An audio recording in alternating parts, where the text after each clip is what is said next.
Hey everybody, welcome to What Do Scientists Do, where every week I talk to a different science expert and they tell us all about their favorite science topics. My name is Jessica, and today I am joined by our very special guest. Could you give us your name and your pronouns, please? I'm Emma Klemets. I use she, her pronouns. And Emma, what kind of scientist are you? I'm a low energy particle physicist.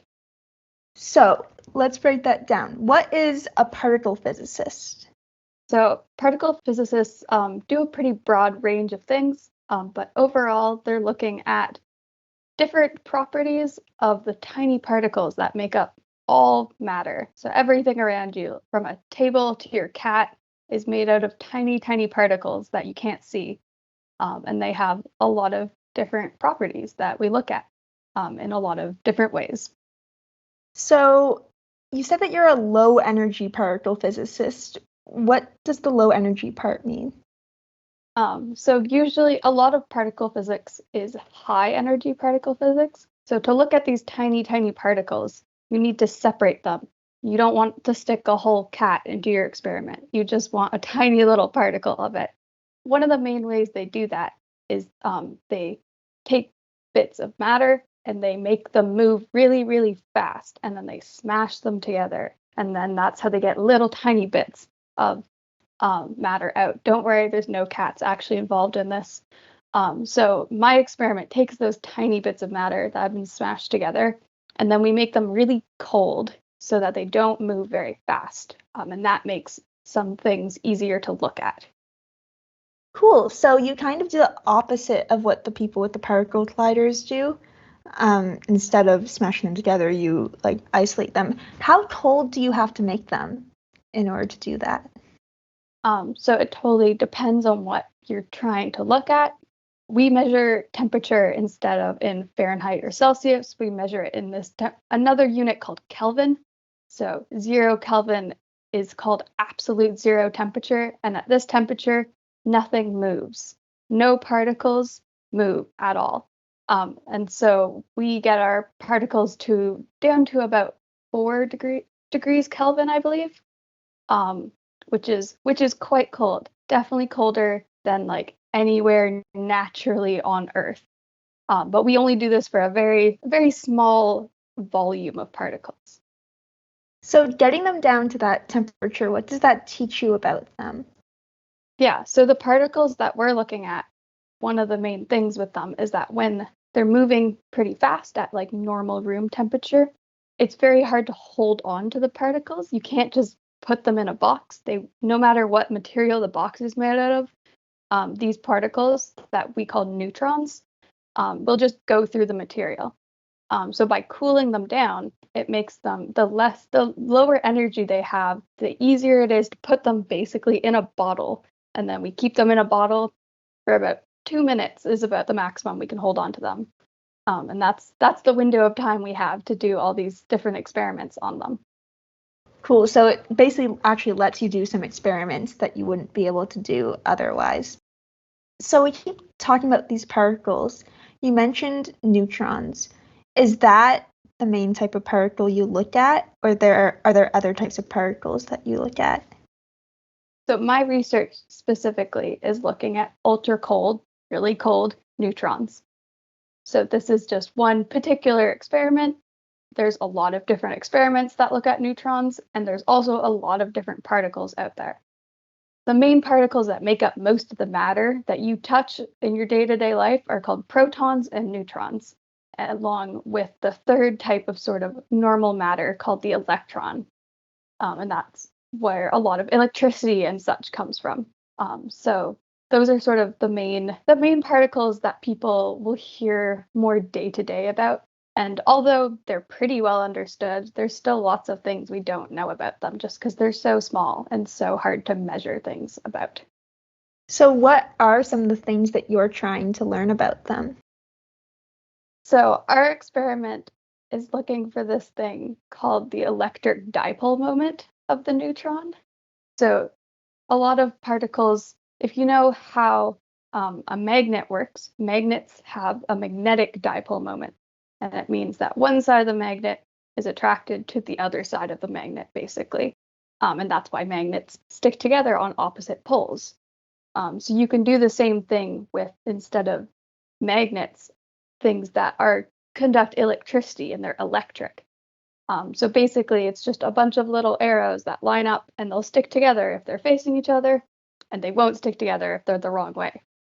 And we think that inside neutrons, there might be one of those tiny little electric arrows, but we're not really sure because it's very, very small. And if we manage to measure it, there's a lot of other interesting science that will come out of this measurement. So my experiment is just one in a list of about 15 or 20 experiments over the past 50 years that have been looking for this.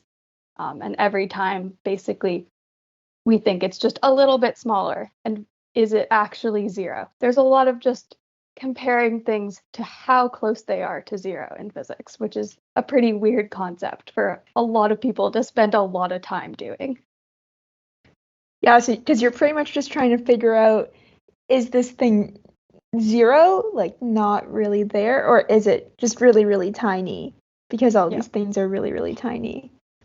Exactly. Yeah, that must be a tricky thing to figure out, especially when these things are all moving around so fast and you have to cool them down to even look at them. So you said that your experiment is one of a bunch of experiments.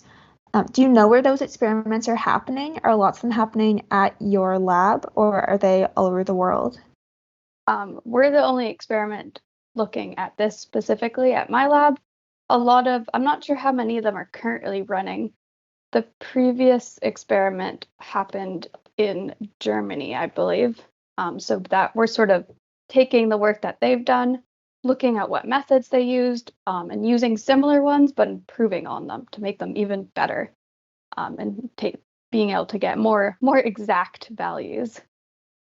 Do you know of any of the potential applications of this research? Do you know what it could be used for, or is it all really abstract right now? It's pretty abstract. It's mostly if we were to find a value for this little tiny measurement we're looking for, there'd be a lot of other new physics that would come out of it, or not necessarily new physics, but new physics questions. It would open up a lot of new experiments. It would help in answering the question of, like, how did the universe start, and big questions like that in super complex ways. That's wild. I know that particle physics, all of the math and the rules and everything that goes into particle physics is quite different from the physics that might describe like how a car moves, right? It has a lot of different rules. Is that true? Yeah. So we talk about this in terms of mechanics. So just the mechanics of how things move. So things that we see day to day, you follow the rules of classical mechanics, where everything's just very intuitive, and it doesn't take too much math usually to describe them. But for particles, we use this thing called quantum mechanics. And the word quantum basically just means things are broken up into little pieces. They're discrete, they're not connected. So particles are really weird because when you get them this small, they start to have behavior that can only be described on like more of like a step than like a slide movement. So you have to look at things that don't move like you expect them to. Yeah, that must have made things tricky, especially when we were first figuring out what was up with particles. To take a little bit of a detour, you've done all this stuff with particles. What's your favorite science thing that you've ever done? Was it with particle physics still? Yeah. So one of a different research group that I was working with a couple years ago, I got the chance to go visit the location that that experiment's not being built yet. It's like in the design phase. But I got the chance to go visit the lab where it's supposed to be built in the future, which is a pretty special lab in Canada, in Sudbury, Ontario. That is a lab that's actually 2 kilometers underground in a mining shaft. So this lab is so far underground for a lot of different reasons, and there's a lot of unique experiments that happen there that can't happen in a lot of other places in the world. So I got to put on all this mining gear and go down into the mine with a bunch of scientists, but also people who actually work in the mine.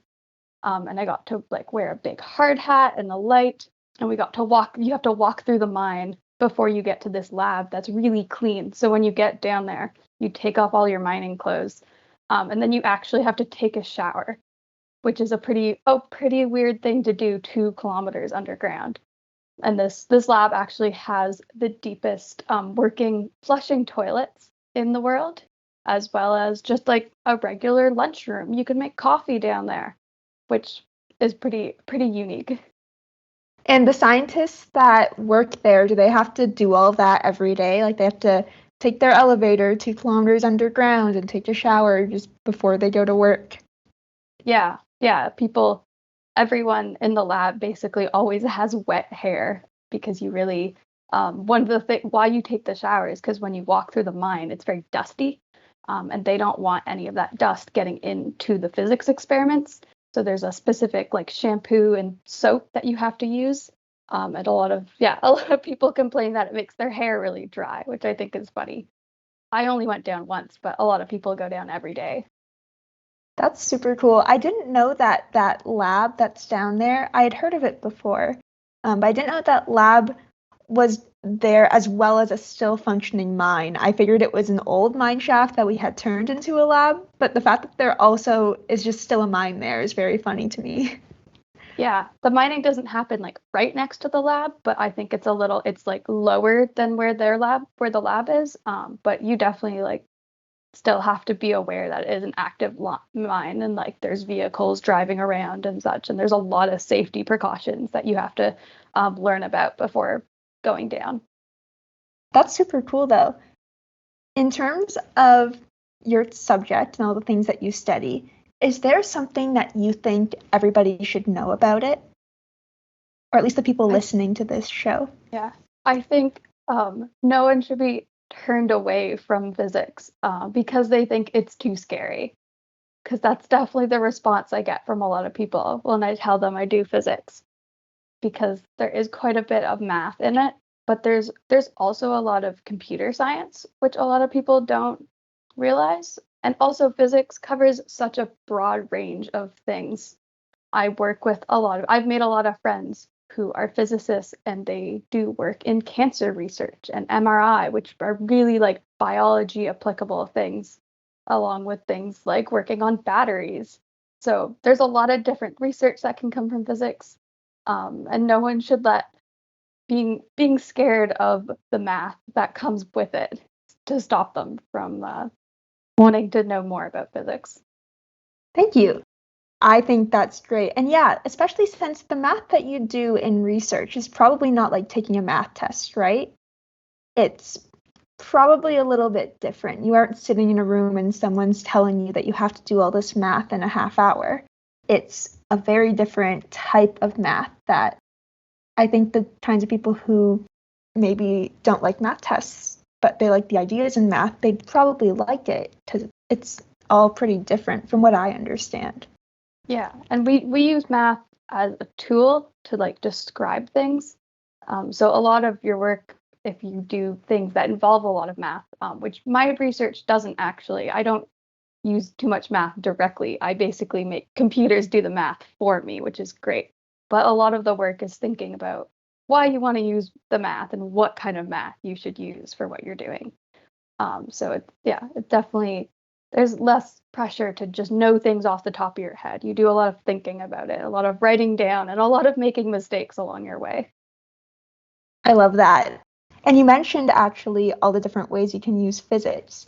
I'm not sure when this episode's going to come out, but if anybody's curious, either in the future or already posted, you might find some episodes about battery physics and making batteries, about medical physics and the things that they can do in medicine, and stuff like that. So we've talked to some other physicists as well who do things that are quite different from particle physics.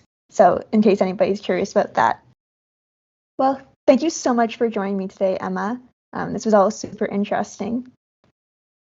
Yeah, I'm happy to be on the podcast. And as always, a big thank you to everybody listening. If you would like to learn more about the applications of physics, you should check out our What Do Battery Scientists Do episode with Michael Metzger, who researches the types of batteries that you might find in electric cars.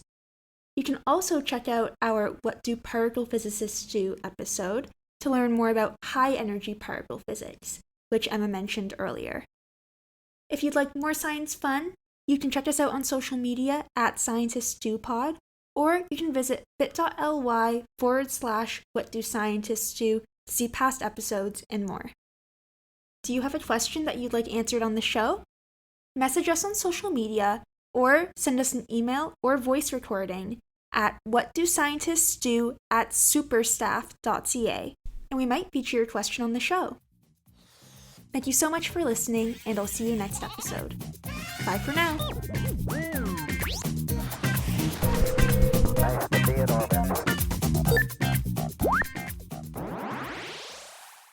This podcast was made by Supernova at Dalhousie University, a network member of Actua. For more information on our summer camps, workshops, and more, check out supernova.dal.ca.